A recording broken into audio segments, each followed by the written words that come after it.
you, sir. I hope I'm audible now.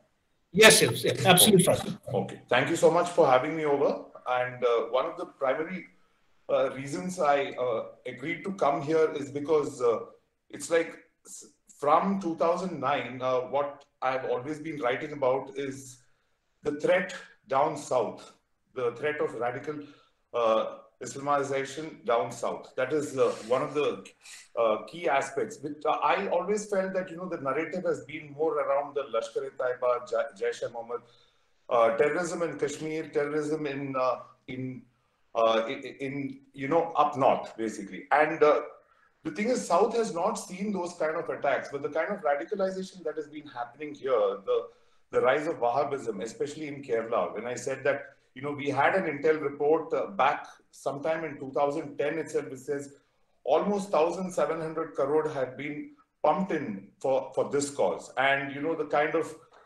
ideology, the kind of radicalization that they were spreading, and we all get to see it today. The kind of roles which happen, an anti-CA protest, the way it turns violent, everything becomes a Hindu-Muslim issue, the kind of aggression that has been around. So I don't think that, the narrative has really, gone, deep down south. And I think our internal security planners and our politicians should have a look at it, because Islamic State may have not carried out attacks out here, but the thing is that it is the thought which is very, very frightening.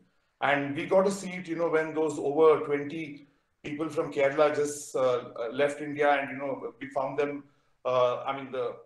the information that we got that they had gone and joined the ISIS Khorasan in Afghanistan.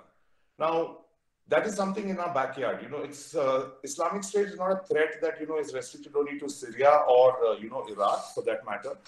It is very much out here also. And what happened is there was a very interesting interview done of one of the family members of those persons, that girl who, of that boy who left Kerala and went and joined the ISIS in Afghanistan. What happened is that they told the intelligence agencies that, his whole way of thinking had changed, saying you can't watch TV, you can't laugh loudly.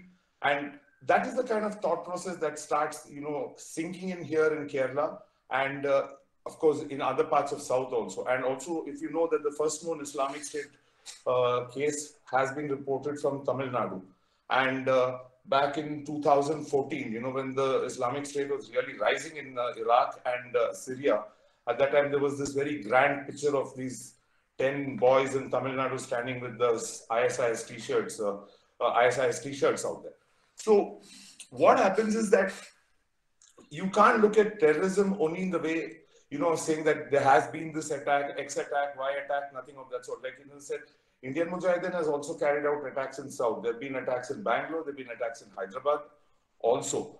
But the frightening part about the rise of the Islamic State here is the thought process, and that is a thought that has to be, taken into account.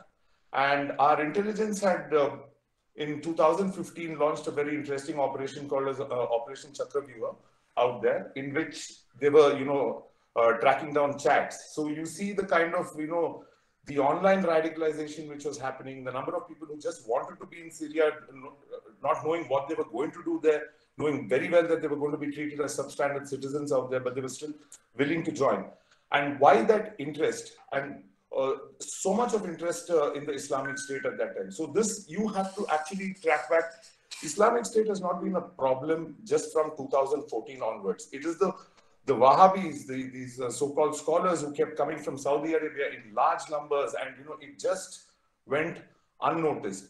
And to a lot of friends or sources, I would say, in the agencies which I spoke, they would say that we would always flag these issues, but you know what? You never know if you took it too far at that time. You could have been stepped over, basically. So it just went quiet, and nobody spoke about it at that time. But it was there in the ecosystem. Everybody knew about it. And there was this another interesting thing started, which happening is that the mosques here in India have a different style of construction. But in Kerala, they started building mosques, how it is built in Saudi. And then, of course, there was one small incident which happened in Bangalore, and then one in Maharashtra, and then some in Kerala, which happened where, they would pay off these people to, buy over the administration of the mosque. So when you get control over the administration of the mosque, you get control over the ideology also. So it's a very different kind of ideology which is coming in. So if I may just see that there have been so many, they first found success in Kerala. The drive by Saudi to impose the Wahhabi culture in India has not been entirely a success, but they have a very, very high success rate in Kerala. And this is to do with the fact that there's a large population of people who go to Saudi in search of employment, and because of which Kerala have welcomed with open arms such Wahhabi-style preachers. Okay, and they came here, and the first thing that they put is a rule book, which they wanted everyone to follow. That is, shrine shall be forbidden, every Muslim shall wear a parda or be subject to severe punishment. Men have to compulsorily grow beards. Women should not be allowed to work. Exception can be made only if the family is in need. Men and women should not mingle together. No weeping loudly at funerals. Abide by the Shariat law. All men should wear trousers which are above ankles. So, these are not something that we have seen out here.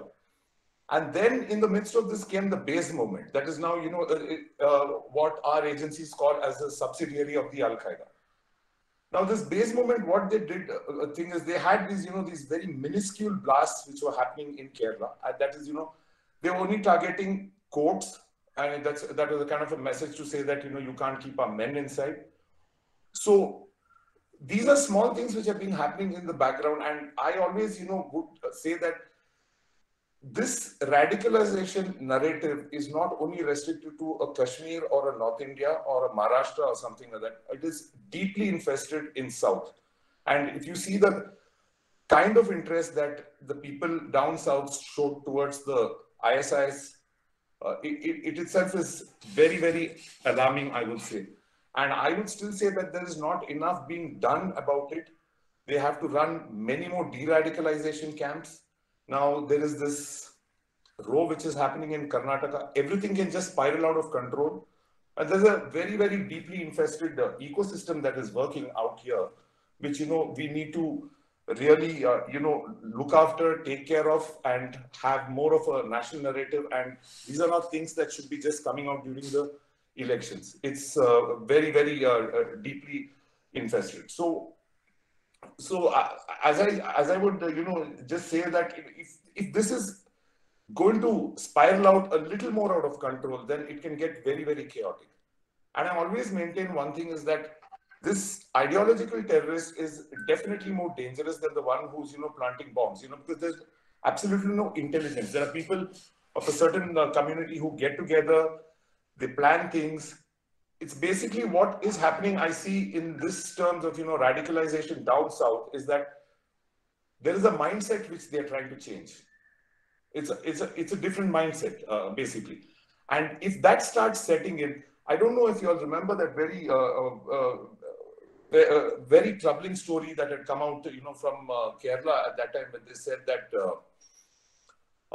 they were doing target practicing on dogs. So that was, one story which had come out around 10 years back. So basically, you see the aggression, you see the aggressive mentality which has, set in over a period of time.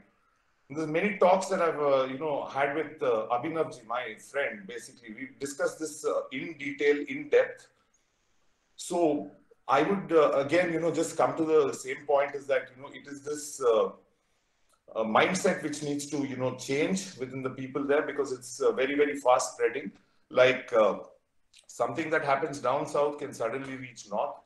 And if half the country starts thinking that way, then, we are in a deep problem. That is one thing. At least, in the cases of, Lashkar-e-Taiba or Jaish-e-Mohammed or Indian Mujahideen, that there is a particular outfit which is there, and you have intel on them, you have a background on them, you have all these things on them.